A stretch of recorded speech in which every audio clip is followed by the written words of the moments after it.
నమస్తే, welcome to Aadya TV. నేను మీ స్వర్ణ. ప్రస్తుతం మనతో పాటు ఉన్నారు సోషల్ యాక్టివిస్ట్ కృష్ణకుమారి గారు. నమస్తే అండి. నమస్తే కృష్ణకుమారి గారు, తారక రత్న గారు ఆ సంఘటన జరిగిన తర్వాత అలేఖ్య రెడ్డి గారి గురించి, లేకపోతే అలేఖ్య రెడ్డి గారి చుట్టూరు ఉన్న పరిస్థితుల గురించి, మనం ఒక సెలబ్రిటీ కాబట్టి కళ్ళ ముందు కనిపిస్తున్నారు కాబట్టి ఆ పేరు తీసి మాట్లాడుతున్నారు. బట్ చాలామంది అదే కష్టంలో అదే ఇబ్బందుల్లో ఉన్నారు కాబట్టి ఇది సోషల్ ఇష్యూగా మాట్లాడదామండి. ఇప్పుడు ఫర్ ఎగ్జాంపుల్ ఒక 20 ఏళ్ళు 22 ఏళ్ళు కనీ పెంచి చాలా ప్రేమించిన పిల్లోడు లేకపోతే పిల్ల ఎవరినో ప్రేమించి పెళ్లి చేసుకున్నాడు. ఆస్తి లేకపోవచ్చు, మతం కాకపోవచ్చు, ప్రేమ గుడ్డిది, ఆ గుడ్డిలో పెళ్లి చేసేసుకున్నారని అనుకోవచ్చు. సో తల్లిదండ్రులు కొన్ని సందర్భాల్లో పరువు హత్యలకి, అంటే ఎంత ప్రేమించిన పిల్లను కూడా, ఇప్పటికే చూడండి పిల్ల పెద్దదైనా సరే తల్లి పక్కనో తండ్రి పక్కనో పడుకుంటుంది. అంటే అంత ప్రేమగా పెంచుకున్న పిల్ల ఒకే రోజు వెళ్ళిపోయేసరికి బాధపడతారు. సో నువ్వు కోప్పడు, కానీ చంపేస్తూ ఉంటారు. మరి ఇది ఇంతవరకు చూపించిన ప్రేమ ఏంటి? ఇది నిజం ప్రేమ కాదా అని వింటుంటే మనకి ఏమనిపిస్తుంది కదా. సరే నువ్వు మాట్లాడకపో, కోపగించు, ఏడు, ఏమైనా చెయ్యి, చంపేయడాలు చూస్తాను. మళ్ళీ ఎంత ప్రేమించావంటారు. ఇదేంటి ప్రేమ? అది ఒకటి. పోనీ కష్టంలో ఉందనుకోండి, కనీసం మంచినీళ్ళు ఇవ్వడానికి కూడా ఇష్టపడరు, అలాగే జరగాలంటారు. ఎక్కడ పోతుంది సమాజం? అది ఎవరైనా, అది ఉన్నవాళ్ళ లేనోళ్ళ, ఏదైనా సరే మనుషులు, మానవత్వాలు, ప్రేమలు ఏం చెప్తారు మీరు ఒక యాక్టివిస్ట్గా? ఇప్పుడు ఇది మన సమాజంలో ఈ సమస్య చాలా ఎక్కువ ఉందండి. తల్లిదండ్రులు పిల్లల్ని పెంచేటప్పుడు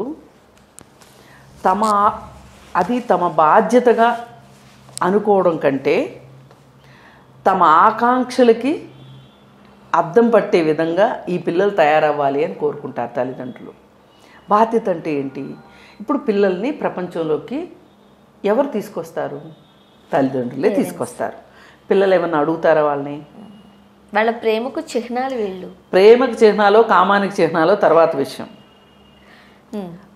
దేనికి చిహ్నాలు అనేది విషయం కాదు. ఇక్కడ ఈ ప్రపంచంలోకి ఎవరి ద్వారా వచ్చారు? తల్లిదండ్రుల ద్వారా వచ్చారు.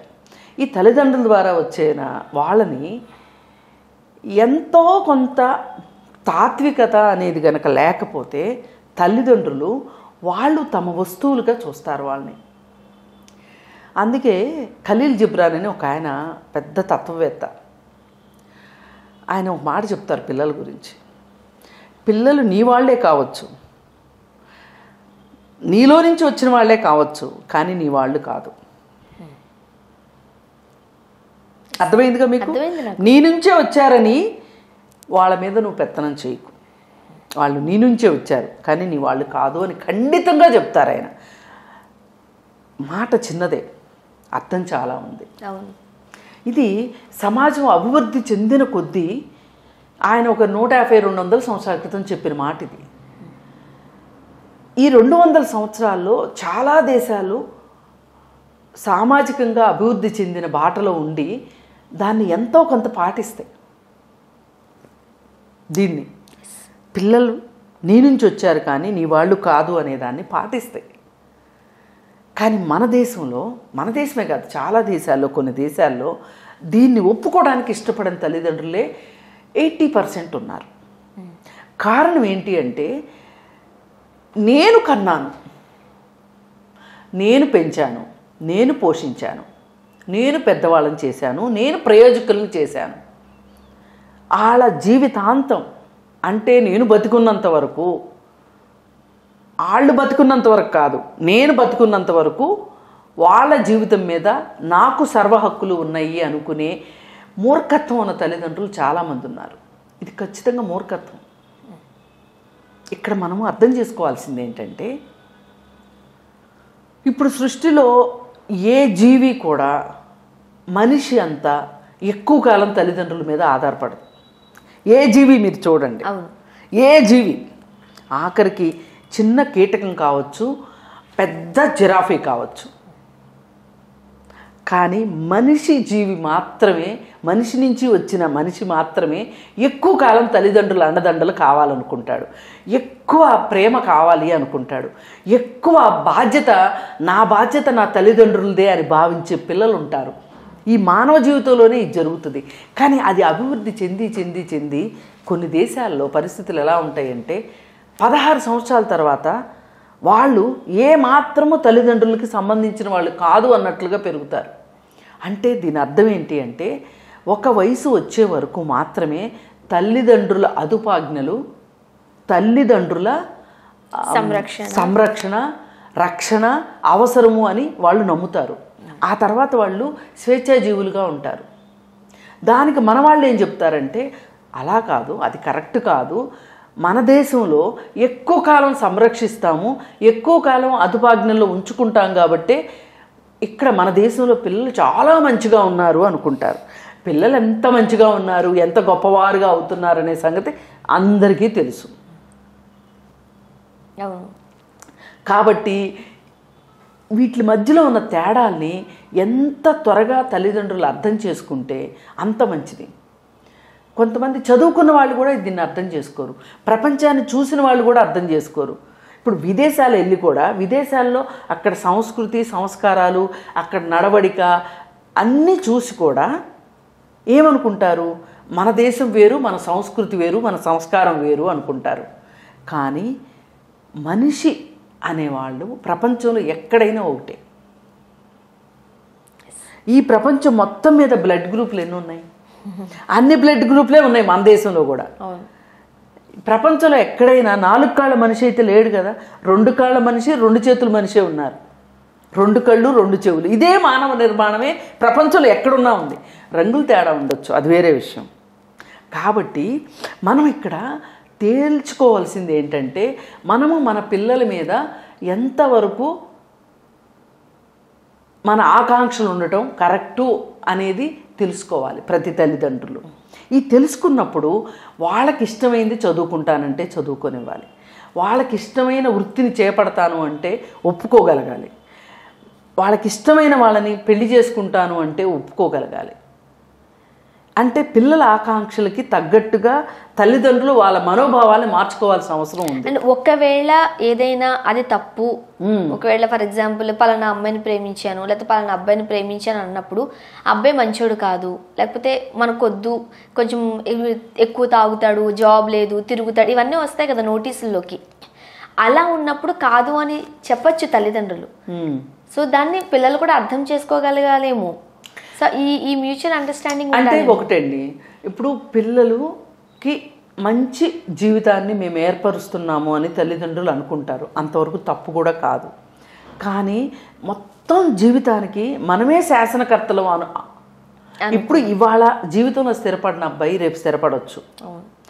వాళ్ళిద్దరికీ ఏ పాయింట్లో కలిసిందో, ఎందుకు వాళ్ళు పెళ్లి చేసుకుందాం అనుకున్నారో, ఎందుకు కలిసి ఉందాం అనుకున్నారో వాళ్ళిద్దరికీ బాగా తెలుసు.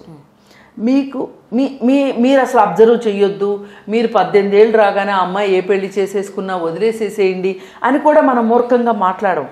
కాకపోతే తర్జన భర్జనలు పడిన తర్వాత వాళ్ళ ఉద్దేశాలను మీరు అర్థం చేసుకోవటం కూడా కష్టం అనిపించినప్పుడు కొన్నిసార్లు కాలానికి సమస్యలను వదిలేయడం కూడా చాలా అవసరమైన విషయం. కాలము అన్ని సమస్యల్ని పరిష్కరిస్తుంది ఖచ్చితంగా, అది కాలం గొప్పతనం. ఒకవేళ ఇన్ కేస్ ఆ అమ్మాయి ఎంపికో ఆ అబ్బాయి ఎంపికో తప్పైంది అనుకుందాం, వెనక్కి వస్తారు, ఆదరించరా? అంటే ఇది ఎక్కడి నుంచి వస్తుంది అంటే అసలు రెండో పెళ్ళి తప్పు, రెండో పెళ్ళి పట్ల మన అవగాహనలోనే లోపాలు ఉన్నాయి. అందువల్ల ఏమనుకుంటారంటే ఇప్పుడు ఈమె ఇతన్ని పెళ్లి చేసుకుంటుంది, అతను సరైన వాడు అని కాదు అని తెలిస్తే వెనక్కి వచ్చేస్తుంది. వెనక్కి వచ్చేసినప్పుడు మళ్ళీ ఈ అమ్మాయిని ఎవరు పెళ్లి చేసుకుంటారు? అసలు పిల్లల పెళ్ళి మన బాధ్యత అని అనుకోవడం దగ్గరనే సమస్యలు ఉన్నాయి. అసలు మీ బాధ్యత కాదు, అది తల్లిదండ్రుల బాధ్యత కాదు. ఇప్పుడు తల్లిదండ్రులు కూడా పిల్లల పెళ్ళిళ్ళు చేయడము అనేది వాళ్ళు అది ఒక సమాజంలో వాళ్ళ ఒక స్టేటస్కి, వాళ్ళ అంతస్తుకి తగిన విషయంగా చూస్తున్నారు. అరే ఈ అంతస్తుని మేము నిరూపించుకోవడానికి పిల్లల్ని ఒక సాధనాలుగా చూస్తున్నారు, గొప్పదనాన్ని చూపించుకోవడానికి. ఇప్పుడు చూడండి పలానా వాళ్ళ అబ్బాయిని ఆయన ఎంటెక్ చేయించాడు అంటారు. ఎంటెక్ చేయించడం ఏంటండి, వాడు చదువుకున్నాడు, మీరు చేసింది ఏంటి అంటే అతనికి సరైన వాతావరణం కల్పించుండొచ్చు, చదువుకోవడానికి డబ్బులు సమకూర్చుండొచ్చు, లేదు అనుకుంటే ఎంటెక్ చదువుకుంటే ఎంత జీవితం బాగుంటుందో చెప్పొచ్చు. మీరు ఇవన్నీ మీరు చేసి ఉండొచ్చు. కానీ ఎంటెక్ పరీక్షలు అయితే మీరు రాయలేదు కదా. ఈ భావనలే పోవాలి. ఇవి ఎప్పుడైతే తల్లిదండ్రులు వాళ్ళ పాత్రని వాళ్ళ ప్రభావాన్ని తగ్గిద్దాం అనుకుంటారో అప్పుడు మాత్రమే వీళ్ళు కూడా బాధ్యతల నుంచి విముక్తులవుతారు. పిల్లలు అనేది ఖచ్చితంగా బాధ్యతే, మామూలు బాధ్యత కాదు, ఇది వ్యక్తిగతమైన బాధ్యత కాదు, సామాజిక బాధ్యత. పిల్లలు అనేది ఈ పిల్లల్ని మనం ప్రపంచంలోకి తీసుకొచ్చాం. వీళ్ళు సమాజానికో లేకపోతే వ్యక్తిగతంగా వాళ్ళకో పనికొచ్చే వ్యక్తులుగా తయారవ్వడంలో మీరు భాగస్వాములు కండి, అంతేకాని మీరే పూర్తి అవును అంతా మేమే అనుకోవద్దు. అనుకోనప్పుడు ఏమవుతుందంటే మనకి అసలు ఈ పిల్లలేంటి, ఈ సంసారాలేంటి, ఈ సమాజం ఏంటి, ఈ బాధ్యతలేంటి, మనం ఎంతవరకు చేయగలం, దానికి ఉన్న పరిధులేంటి, పరిమితులేంటి అని ఆలోచించుకున్న తల్లిదండ్రులు చాలా ప్రశాంతంగా సుఖంగా ఉంటారు. అలా కాకుండా అసలు వీళ్ళు పాడి మీదకి వెళ్ళే వరకు వీళ్ళ పిల్లల గురించి ఆలోచిస్తున్నారు అంటే ఎక్కడో లోపం మీ దగ్గరే ఉందని అనుకోవాలి. ఇప్పుడు మీరు మీ పిల్లల్ని సోమరిపోతులుగా తయారు చేస్తారు, మీ మీద మానసికంగా ఆధారపడే మనుషుల కింద తయారు చేస్తారు. మీరు ఇవన్నీ జరగడానికి తల్లిదండ్రుల పెంపకమే కారణం. వీళ్ళ దగ్గరే వీళ్ళే మార్చుకోవాలి. ఖచ్చితంగా మారాల్సిన అవసరం, ఖచ్చితంగా మారాలి. ఒకవేళ తప్పుడడుగు వేసారనుకుందాం, ఏముంది, ఆ పెళ్ళిని వద్దనుకుంటారు, ఆ పెళ్లిలో నుంచి వెనక్కి వస్తారు. ఖచ్చితంగా మీరు ఆదరించాల్సిందే, మోరల్ సపోర్ట్ ఇవ్వాల్సిందే, ఒక నైతిక మద్దతు మీరు ఇవ్వవలసిందే. ఈ విషయంలో నాకు చిరంజీవి గారు చాలా నచ్చారు. ఆ రోజు ఆ పెళ్ళి వద్దన్నారు, కానీ అమ్మాయి చేసుకుంది, యాక్సెప్ట్ చేశారు, పెళ్ళిని యాక్సెప్ట్ చేశారు, మళ్ళీ వెనక్కి వచ్చింది, మళ్ళీ యాక్సెప్ట్ చేశారు. ఇప్పుడు ఇబ్బందులు పెట్టే భర్త దగ్గర నాకు మళ్ళీ నా తల్లిదండ్రులు అండదండా లేదు అని అనుకున్నప్పుడు వీళ్ళు బలిపశువులాగా బలవుతుంటారు. అలా కాకుండా నేను తప్పు ఒప్పు నేను ఒక నిర్ణయం తీసుకున్నాను, అది కాలక్రమంలో తప్పు అని తేలింది, నేను మళ్ళీ నా తల్లిదండ్రుల దగ్గరికి వెళ్తాను అనే ఒక ధైర్యం, ధీమా తల్లిదండ్రులు ఇవ్వగలగాలి. ఇచ్చిన రోజునే వీళ్ళు ఎక్కువ బాధలు పడకుండా వెనక్కి రాగలుగుతారు. ఇక్కడ అందుకే మారవలసింది తల్లిదండ్రులే, మారాలి. ఇప్పుడు మనము మెక్డొనాల్డ్స్ లాంటివి మన ఇండియాలో చూస్తున్నాం. ఇవాళ మన ఇండియాలో మనం వాడే వస్తువులు కావచ్చు, మన వేషధారణ కావచ్చు, మన ఆలోచనలు కావచ్చు, మనం చేసే ఉద్యోగాలు కావచ్చు, మనం తినే తిండి కావచ్చు, మొత్తం ఈ ప్రపంచమే కుగ్రామం అని కదా మనం చెప్పుకుంటాం. మరి అలాంటప్పుడు ప్రపంచంలో చాలా చోట్ల మారిన మంచి విధానాలు, కుటుంబ వ్యవస్థలో మారిన విషయాల్ని మనం ఎందుకు తీసుకోం? అంతే, తీసుకుంటే ఇలాంటి చర్చలు ఏవి ఉండవు. Right, thank you so much. Thank you.